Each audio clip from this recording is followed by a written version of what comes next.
2 రోజుల పర్యటన నిమిత్తం భారత ప్రధానమంత్రి నరేంద్ర మోడీ గల్ఫ్ దేశమైన కువైట్కు చేరుకున్నారు. కువైట్ రాజు షేక్ మెషల్ అల్ అహ్మద్ అల్ జబేర్ అల్ సబా ఆహ్వానం మేరకు ఆయన కువైట్లో అడుగుపెట్టారు. భారతదేశ ప్రధానమంత్రి కువైట్లో పర్యటిస్తుండడం గత 43 ఏళ్లలో ఇదే మొదటిసారి కావడం విశేషం.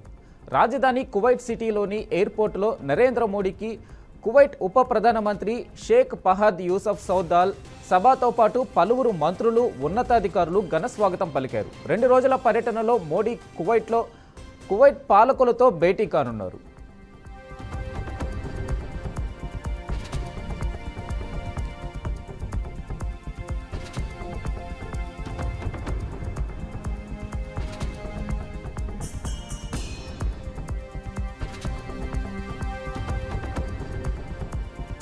వివిధ కీలక రంగాల్లో భారత్ కువైట్ మధ్య ద్వైపాక్షిక సంబంధాల బలోపేతమే లక్ష్యంగా చర్చలు జరపనున్నారు. అలాగే పలు ముఖ్యమైన ఒప్పందాలు కుదుర్చుకునే అవకాశం ఉంది. కువైట్కు చేరుకున్న తర్వాత మోదీ ఎక్స్లో పోస్ట్ చేశారు.